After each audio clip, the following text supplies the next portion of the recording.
کی سنتا تھا، اپنے خیالات میں کھویا ہوا، اپنی سرداری کے ختم ہو جانے کا خوف اس نے اس کو ایمان لانے سے دور رکھا تھا۔ آج بھی ہم اپنے دماغ کی سنتے ہیں، وہ جو خیالات گزرتے ہیں اسی کے مطابق زندگی گزارتے ہیں۔ میرے بھائیوں، ہماری عقل اللہ کے نبی کی عقل کے سامنے کوتا ہے، ہماری نظر رسول اللہ صلی اللہ علیہ وسلم کی نظر کے سامنے بالکل چھوٹی ہے۔ میری نظر اس دیوار تک، دیوار ہٹا دیا جائے تو کچھ فاصلے تک، اس کے بعد ہمیں نظر نہیں آتا۔ میرے اور آپ کے آقا محمد الرسول اللہ قربان جائیں، آپ کی نظر پر آپ نماز کے لیے رکعت باندھ کر محراب میں کھڑے ہوئے ہیں، آپ نماز میں ہیں، اسی نماز میں آپ آگے بڑھ رہے ہیں، آگے بڑھ رہے ہیں، آگے کی دیوار تک آپ پہنچ گئے، پھر آپ اسی رکعت باندھے ہوئے نماز کی حالت میں آپ پیچھے پیچھے ہٹ رہے ہیں، یہاں تک کہ آپ پہلی صف کے قریب پہنچ جاتے ہیں۔ نماز سے فارغ ہوئے صحابہ نے پوچھا، یا رسول اللہ، یا رسول اللہ، ہم نے آپ کو کبھی ایسا کرتے نہیں دیکھا، نماز میں آپ آگے دیوار تک پہنچ گئے تھے اور پیچھے آپ آئے تو پھر ہمارے تک پہنچ گئے تھے، کیا واقعہ، کیا بات پیش آئی؟ اللہ کے نبی علیہ السلام نے ارشاد فرمایا،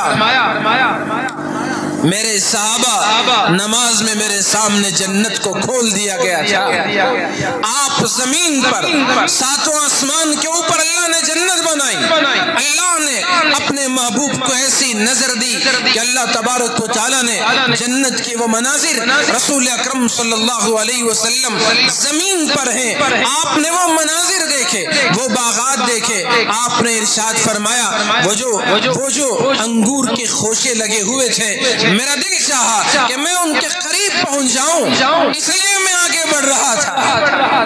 آپ پیچھے ہٹے، اس کی کیا وجہ؟ آپ نے فرمایا جہنم کے جو مناظر دیکھے اس کی وجہ سے میں پیچھے ہٹ رہا تھا۔ آپ دنیا میں نظر آپ کو اللہ پاک نے ایسی عطا فرمائی، آپ کی نظر مبارک اتنے عمدہ اور بہترین کہ زمین پر ہیں جنت کے مناظر۔ جنت تو ایک چھوٹی چیز ہے، اللہ کے محبوب کو اللہ نے وہ نظر دی تھی جسے اللہ نے اپنا دیدار اپنے محبوب کو کروایا۔ سبحان الذی اسرا بعبدہ لیلا من المسجد الحرام الى المسجد الاقصى الذي باركنا حوله لنريه من آیاتنا۔ آپ کو آسمان و زمین کی عجائبات اللہ تبارک و تعالی نے دکھائے، آپ کو فکان قاب قوسین او ادنا، اپنے قریب بلایا اور اپنا دیدار کروایا۔ السلام علیک ایھا النبی ورحمۃ اللہ وبرکاتہ، اپنے پاس بلا کر اللہ نے فرمایا سلامتی ہو میرے محبوب، اے نبی آپ پر سلامتی ہو، اللہ کی رحمت ہو، اس کی برکتیں ہو۔ اپنے قریب اللہ نے آپ کو بلایا اور وہ مقام عرش پر بلا کر اللہ نے اپنا دیدار کروایا۔ نظر رسول اکرم صلی اللہ علیہ وسلم کے اتنے عمدہ، آپ کی عقل، آپ کی اللہ سے محبت، آپ کی عبادت، ہر چیز میں اللہ پاک نے آپ کو نمایاں خصوصیت سے نوازا تھا۔ میرے اور آپ کے آقا جناب محمد الرسول اللہ صلی اللہ علیہ وسلم کی ایک ایک بات پر صحابہ اسی لیے یقین کرتے تھے۔ آپ کے فرزند دلبند حضرت ابراہیم رضی اللہ عنہ وصال کر گئے، آپ پر ایک غم کا سما چھایا ہوا تھا، آپ کے مبارک آنکھوں سے آنسو گر رہے تھے۔ صحابہ نے پوچھا بھی یا رسول اللہ کیا آپ بھی روتے ہیں؟ ایک باپ اس کے سامنے اس کا کھیلتا کودتا بچہ گزر جائے، انتقال کر جائے، وہ باپ ہی وہ درد محسوس کر سکتا ہے، وہ ماں ہی اس دکھ کو برداشت کر سکتی ہے اور اس کا احساس کر سکتی ہے۔ سرکار دو عالم صلی اللہ علیہ وسلم پر یہ غم طاری ہوا، آپ کی آنکھوں سے آنسو چھلک پڑے، آپ نے ارشاد فرمایا ہاں آنکھیں روتی ہیں، دل غمزدہ ہے، لیکن زبان وہی کہتی ہے جس سے اللہ راضی اور خوش ہے۔ کوئی شکوہ نہیں، کوئی شکایت نہیں، اللہ کی مرضی میں میری مرضی، اللہ کی رضا میں ہماری رضامندی۔ تو جن کے بطن سے حضرت ابراہیم پیدا ہوئے تھے، حضرت ماریہ قبطیہ رضی اللہ عنہا، ان کو بہت دکھ ہوا، وہ ٹوٹ گئی، نڈھال ہو گئی۔ سرکار دو عالم صلی اللہ علیہ وسلم ان کے پاس گئے تسلی دینے کے لیے، ان سے فرمایا اگر تم چاہو تو میں تمہارے بیٹے کو جنت میں کھیلتا کودتا دکھا دوں گا۔ کون ماں ایسی ہوگی کہ وہ بچے کو اپنے لخت جگر، نور نظر، اپنی آنکھوں کے تارے کو مرنے کے بعد جنت میں کھیلتا کودتا اپنی آنکھوں سے دیکھنا کون پسند نہ کرے؟ انہوں نے عرض کیا یا رسول اللہ نہیں، میں نہیں دیکھنا چاہتا۔ سہیلیوں نے، ساتھ رہنے والی عورتوں نے فوراً کہا آپ بھی بڑی عجیب ہیں، کتنا اچھا موقع جنت کو دیکھنے کا، کتنا اچھا موقع جنت میں اپنے بیٹے کو دیکھنے کا، کتنا اچھا موقع جنت میں بچے کو کھیلتا کودتا ہوا دیکھنے کا، اور اللہ کے نبی سے تم کہہ دیتی ہاں یا رسول اللہ، اللہ کے نبی علیہ السلام تم کو آپ کا بیٹا دکھا دیتے، اللہ سے دعا کرتے، سارے پردے ہٹ جاتے اور تم اس کا دیدار کر لیتی۔ حضرت ماریہ قبطیہ رضی اللہ عنہا نے جواب دیا ہاں جیسے تم چاہتی ہو، یہ بات تو ہر ایک کی خواہش اپنی اولاد کو دیکھے، جنت کو دیکھے، لیکن ایک بات سنو، اگر میں نے گزارش کر لی ہوتی اللہ کے نبی علیہ السلام دعا کر دیتے، اللہ تمام پردوں کو ہٹا دیتا، میں جنت بھی دیکھ لیتی، جنت میں میرے بیٹے کو بھی دیکھ لیتی، لیکن اللہ کے نبی علیہ السلام آپ کی زبان سے نکلا ہوا ایک ایک جملہ یقینی، پکا اور کامل سچا ہے، اس لیے میرا ایمان ہے میری آنکھوں سے دیکھا غلط ہو سکتا ہے، اللہ کے نبی کے زبان سے نکلی ہوئی بات غلط نہیں ہو سکتی۔ جو ایمان رسول اللہ کے ارشاد فرمانے پر تھا، اگر میں اپنی آنکھوں سے دیکھ لیتی تو وہ ایمان جو آپ کی باتوں پر بھروسے کا، وہ ایمان جو آپ کی بات پر یقین کا تھا، اس میں تو میں ہار جاتی۔ میری آنکھوں سے دیکھا غلط ہو سکتا ہے، میرے محبوب صلی اللہ علیہ وسلم کی کہی ہوئی بات غلط نہیں، اس کا مجھے یقین ہے، اس لیے میں نے کہا کہ نہیں، میں نہیں دیکھنا چاہتی۔ آپ نے جو فرما دیا پتھر کی لکیر ہے، آپ نے جو فرما دیا وہ ہماری آنکھوں سے دیکھنے سے زیادہ بڑھ کر سچ ہے، یقینی ہے، اس لیے آپ نے جو فرما دیا میرا یقین ہے کہ میرا بیٹا جنت میں کھیل کود رہا ہے۔ حضرت سراقہ، اللہ کے نبی علیہ السلام نے فرمایا اے سراقہ، اس وقت تمہارا کیا حال ہوگا، کسرا کے کنگن تمہارے ہاتھوں پہنائے جائیں گے۔ حضرت امیر المومنین فاروق اعظم عمر بن خطاب رضی اللہ عنہ کا دور آیا، آپ کے زمانے خلافت میں مدائن فتح ہوا، ایرانیوں کو شکست ہوئی، مال غنیمت اکٹھا کیا گیا، پوری فہرست امیر المومنین کے سامنے پیش کی گئی۔ امیر المومنین نے فہرست مال غنیمت کی پڑھی، اس میں کنگن کا ذکر موجود نہیں تھا۔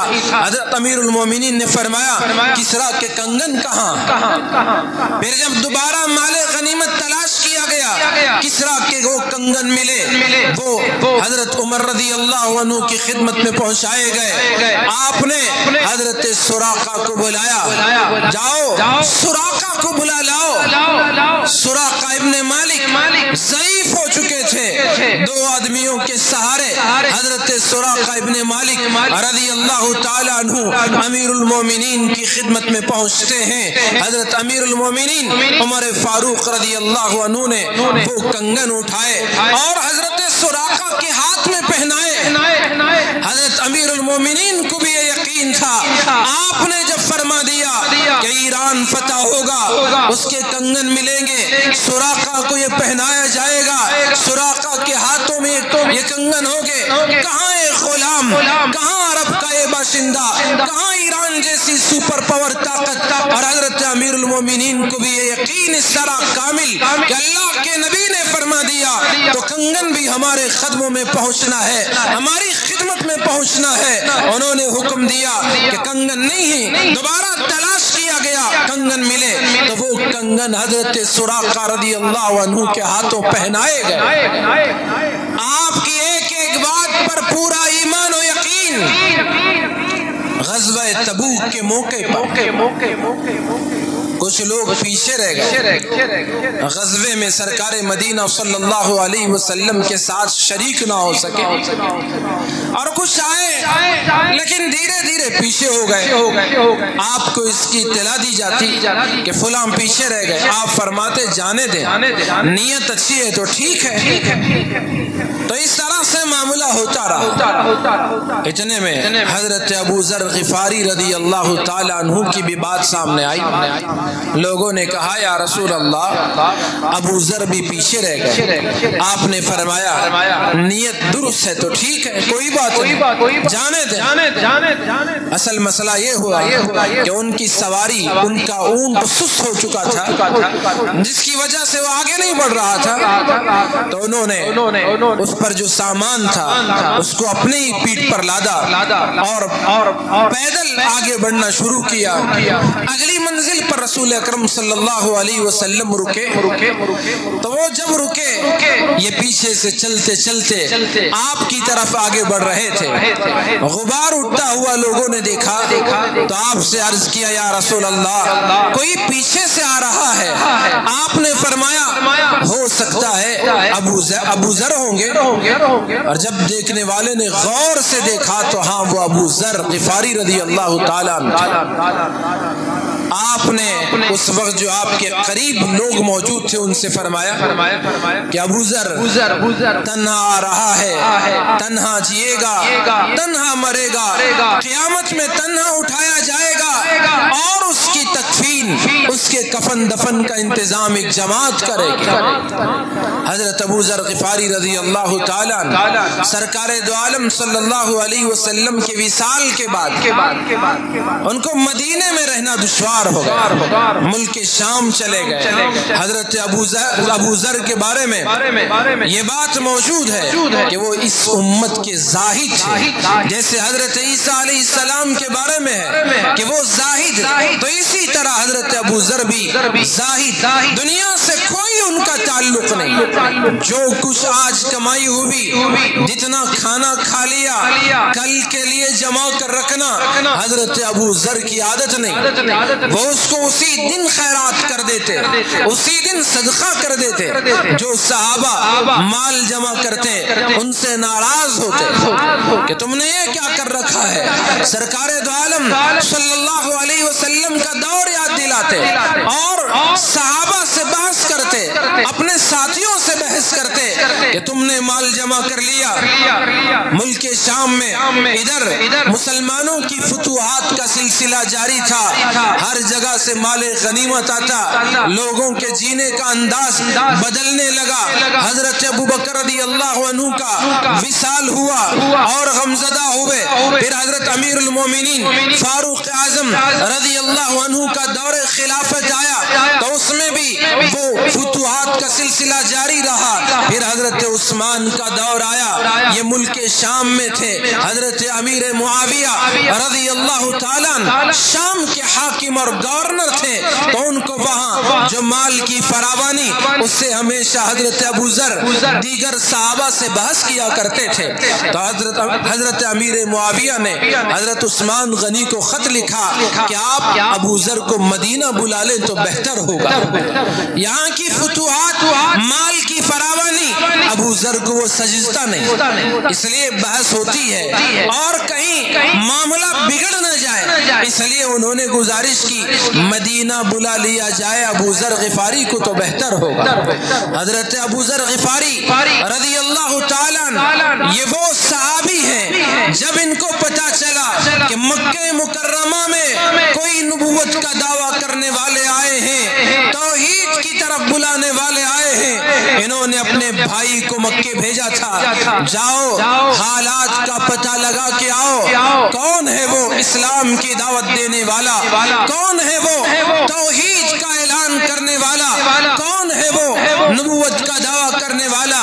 ان کے بھائی آئے، حضرت انیس رضی اللہ تعالیٰ عنہ، انہوں نے مکے کا حال دیکھا اور جا کے بتایا کہ ہاں ان کے اخلاق بہت عمدہ ہے، اچھے انسان ہیں، ان کو تسلی نہ ہوئی، خود مکے کی طرف آ گئے اور آ کے وہ خود اپنی داستان سناتے ہیں۔ کسی سے پوچھنا ان کو سمجھ میں نہیں آیا، کسی سے نہیں پوچھا، مسجد حرام میں کعبۃ اللہ میں پہنچ گئے، صرف ان کی غذا ان کا پانی زمزم تھا۔ ایک دن گزرا، دوسرے دن حضرت علی سے ملاقات ہوئی، حضرت علی نے پوچھا آپ تو مکے کے نہیں، باہر سے آئے ہو؟ کہا ہاں میں باہر سے آیا ہوں۔ کیا بات؟ جس کام کے لیے آئے کام ہو گیا؟ کہا نہیں، جس کی تلاش میں ہوں وہ تو نہیں ملا۔ اچھا ٹھیک ہے، چلے میرے گھر آئے، انہوں نے مہمان نوازی کی، کھلایا پلایا، اور انہوں نے وہاں بھی حضور کے بارے میں کچھ بات نہیں کی، خاموشی اختیار کی کہ خود آنکھوں سے دیکھ لوں، پتہ لگا لوں، بولوں تو ہو سکتا ہے کہ کوئی بات بگڑ جائے، کوئی مسئلہ پیدا ہو جائے، مشکل کھڑی ہو جائے، اس لیے اپنے دل کی بات اور راز کو ظاہر نہ کیا۔ دوسرے دن حرم میں دیکھا، حضرت علی دوبارہ آئے، پھر پوچھا کیا تمہارا کام ہو گیا؟ ملاقات ہو گئی؟ منزل کا پتہ لگا لیا؟ کہا نہیں۔ دوسرے دن بھی حضرت علی اپنے گھر لے گئے اور انہیں کھلایا پلایا۔ اب خود حضرت علی نے پوچھ لیا بتاؤ کیا بات ہے، کیوں مکہ آئے تھے، کس کے لیے آئے تھے، کس کی تلاش میں آئے تھے؟ انہوں نے جواب دیا پہلے وعدہ کرو میں جو بات کہہ رہا ہوں کسی کو بتاؤ گے تو نہیں، راز ظاہر تو نہیں کرو گے؟ تو اس پر انہوں نے وعدہ بھروسہ دلایا کہ آپ اطمینان رکھیں، یقین رکھیں کہ آپ کا راز کسی کو نہیں بتاؤں گا۔ پھر انہوں نے دبے الفاظ میں کہا میں نے سنا کہ کوئی یہاں نبوت کا دعویٰ کرنے آیا ہے، اللہ کی طرف توحید کی طرف بلا رہا ہے، میں ان سے ملنے ان کی باتوں کو سننے کے لیے یہاں آیا ہوں۔ حضرت علی نے فرمایا مبارک ہو، خوشخبری ہو، آپ نے سیدھا راستہ پا لیا، میرے پیچھے آنا، میں جس گھر میں داخل ہوں تم بھی خاموشی کے ساتھ اس گھر میں داخل ہو جانا۔ اور دور وہ تھا ظلم کا، بربریت کا، ستانے کا، ایذا رسانیوں کا، راستے میں کانٹے بچھانے کا، پتھروں سے لہو لعان کرنے کا اور مار پیٹ کا ماحول تھا۔ اس وقت چھپ چھپ کر مسلمان کلمے کی، ایمان کی دعوت دیتے، نماز پڑھتے تو چھپ کر پڑھتے تھے۔ یہ حالات ایسے ماحول میں حضرت علی کے پیچھے پیچھے ابو ذر غفاری، حضرت علی نے یہ بھی فرما دیا کہ اگر میں کوئی خطرہ محسوس کروں تو میں اپنے چپل درست کرنے کے بہانے میں اپنا راستہ دوسری طرف اختیار کر لوں گا اور تم اس گھر میں داخل ہو جانا۔ حضرت ابو ذر نے فرمایا ٹھیک ہے۔ حضرت علی کے ساتھ پیچھے پیچھے حضرت ابو ذر اس گھر میں پہنچ گئے جہاں کائنات کے سردار، ہم سب کے آقا و مولا محمد الرسول اللہ صلی اللہ علیہ وسلم تشریف فرما تھے۔ اور آپ سے عرض کیا یا رسول اللہ آپ اپنی نبوت کی، اپنے ایمان کی، اسلام کے بارے میں بتائیں۔ اللہ کے نبی علیہ السلام نے اسلام کا اور ایمان کا تذکرہ کیا۔ حضرت ابو ذر کلمہ پڑھ کر مسلمان ہو جاتے ہیں، حق کی تلاش میں تھے، جستجو تھی، تڑپ تھی کہ حق کو پالو، اللہ نے راستے کھول دیے اور وہاں پہنچا دیا جہاں حق موجود تھا۔ ایمان قبول کر لیتے. اور پھر حضور نے فرمایا ابو ذر ابھی اور زمانہ وہ تھا اس وقت ان سے پہلے صرف 4 لوگ مسلمان ہوئے تھے. یہ 5ویں شخص تھے حضرت ابو ذر رضی اللہ عنہ. ایمان لانے والوں میں، مسلمان بننے والوں میں، یہ اولین صحابہ کرام کی یہ جماعت میں شامل ہونے والے یہ حضرت ابو ذر. اللہ کے نبی نے فرمایا ابو ذر ابھی اپنے ایمان کا اسلام کا اعلان نہ کر. لیکن یہ دیوانے مستانے کب اپنے ایمان کو چھپا سکتے تھے؟ باہر سے آئے تھے، دل مچل رہا تھا، یہ ایمان کی خوشی میں جھوم رہے تھے. سرکار دو عالم صلی اللہ علیہ وسلم کے ہاتھوں بیعت کیے ہوئے تھے تو اس لیے یہ مچل رہے تھے. باہر آئے، اپنے ایمان کا اسلام کا اعلان کیا اور لوگوں سے کہا لوگوں کیوں ابھی گمراہی کا شکار ہو؟ ہدایت کو پالو، ہدایت تمہارے درمیان آ چکی ہے. لوگوں نے جب یہ سنا تو آپ پر ٹوٹ پڑے، خوب مارا، بے ہوش ہو گئے. اگلے دن پھر حضور نے ارشاد فرمایا کہ نہ کرو، لیکن انہوں نے اعلان کیا. بالآخر کچھ لوگ مکہ مکرمہ کے وہ حضرت ابو ذر اور قبیلے غفار کو جانتے تھے. انہوں نے کہا کہ اگر اس سے کچھ ہوا تو جو تمہارا راستہ ہے آنے جانے کا ان کے قبیلے والے تمہارے راستے کو بند کر دیں گے. تو لوگوں نے پھر مارنا چھوڑ دیا. اللہ کے نبی نے فرمایا ابو ذر اپنے وطن جاؤ، وہاں جا کر لوگوں میں، تمہارے قبیلے والوں میں، تمہارے گاؤں اور خاندان والوں میں دین کی تبلیغ کرو. تو حضرت ابو ذر گئے رضی اللہ عنہ، اپنوں کو سمجھایا. اپنے آدھے سے زیادہ لوگوں کو حضرت ابو ذر نے کلمہ پڑھا کر مسلمان بنا دیا. اور مدینہ پاک کی ہجرت کا موقع آیا. اس وقت باقی جو لوگ بچے تھے قبیلے کے انہوں نے بھی اسلام قبول کر لیا. تو مجھے عرض کرنا یہ تھا وہ حضرت ابو ذر غفاری رضی اللہ تعالیٰ جب یہ ان کی حالت تھی کہ کوئی اگر مال کل کے لیے تھوڑا سا جمع کر کے رکھتے، حضرت ابو ذر ان سے ناراض ہو جاتے. تم نے کل کے لیے جمع کر رکھ لیا. وہ اس کو ایمان اور توکل کے خلاف سمجھتے تھے. اگر آج حضرت ابو ذر ہوتے شاید ہم میں سے کوئی ایک بھی نہ بچتا. ہم مال کے اتنے حریص، سال میں 1 مرتبہ زکوٰۃ بھی برابر ادا نہیں کرتے. اللہ نے جو غریبوں کا حق ہمارے مال میں رکھا ہے، ہماری کمائی میں یتیموں کا، بیواؤں کا، بے سہارا لوگوں کا، ناداروں کا، مفلسوں کا، مسکینوں کا، محتاجوں کا جو حق رکھا ہے ہم اسے بھی ڈھنگ سے ادا نہیں کرتے. نہ رشتہ داروں کا، نہ والدین کا، نہ اولاد کا، نہ پڑوسیوں کا، نہ اپنوں کا، نہ پرایوں کا، نہ غریبوں کا، کسی کا حق ہم ادا نہیں کرتے. اگر آج ہوتے تو ہماری حالت کیا ہوتی؟ تو حضرت ابو ذر رضی اللہ عنہ کا جب یہ معاملہ تھا تو حضرت امیر معاویہ نے درخواست کی حضرت عثمان غنی سے کہ آپ ان کو مدینہ بلا. انہوں نے مدینہ بلا لیا. مدینے میں بھی پھر وہی جو اس وقت کے لوگ تھے، ان کے پاس مال ہوتا، حالانکہ صحابہ فرائض پورے طور پر ادا کرنے والے، نفلی صدقات بھی خوب کرنے والے، تابعین کا دور، صحابہ کا زمانہ، خوب اللہ کے راستے میں خرچ کرنے والے یہ لوگ. لیکن حضرت ابو ذر غفاری کے نزدیک یہ بات تھی کہ مال کو کل کے لیے اکٹھا رکھنا، جمع کرنا ناجائز وہ سمجھتے تھے. تو اس لیے ہمیشہ بحث و مباحثہ. بالآخر حضرت عثمان نے گزارش کی کہ آپ ایک کام کریں، ایک آبادی سے ہٹ کر ایک علاقہ ربضہ ہے، آپ وہاں چلے جائیں، وہاں آپ رہائش اختیار فرما لیں. ان کی گزارش کو قبول کر لیا. حضرت ابو ذر غفاری رضی اللہ تعالیٰ عنہ اس غیر آباد غیر مانوس علاقے میں رہنے لگے. اتفاق ایسا ہوا کمزور، نحیف اور بڑھاپے کی عمر، بالکل ایسے کہ جیسے اب موت کا وقت قریب ہے، ساتھ میں ان کی بیگم اور ایک صاحبزادی، یہ تینوں اکٹھے اور کوئی ان کے قریب موجود نہیں، تو ان کی بیوی رونے لگی، عرض کرنے لگی میرے سرتاج میں کیا کروں؟ شوہر نے پوچھا کیا بات ہے، کیوں پریشان، کیوں رو رہی ہو؟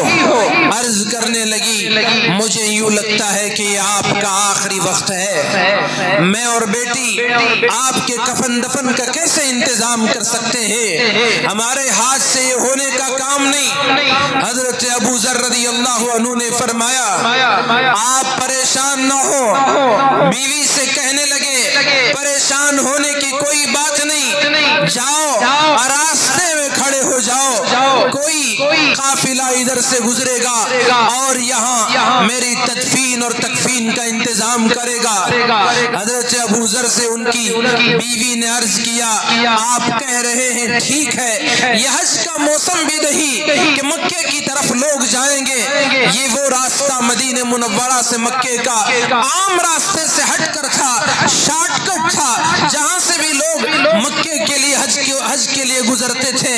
اب تو حج کا بھی سیزن نہیں، کوئی قافلے کی یہاں سے آنے کی امید نہیں، تو حضرت ابو ذر رضی اللہ عنہ نے فرمایا میں بھی جھوٹا نہیں اور مجھے جس نے کہا وہ بھی جھوٹا نہیں، وہ بھی سچے اور میں بھی تم سے جھوٹ نہیں بول رہا ہوں، میں بھی وہی بیان کر رہا ہوں جو میں نے سچے سے بات سنی ہے۔ میرے محبوب صلی اللہ علیہ وسلم نے ارشاد فرمایا میری امت میں ابو ذر وہ ہوگا جو تنہا جیے گا، تنہا مرے گا، قیامت میں اکیلا اٹھے گا، لیکن اس کی نماز، اس کی تدفین اور تکفین میری امت کی ایک جماعت کرے گی۔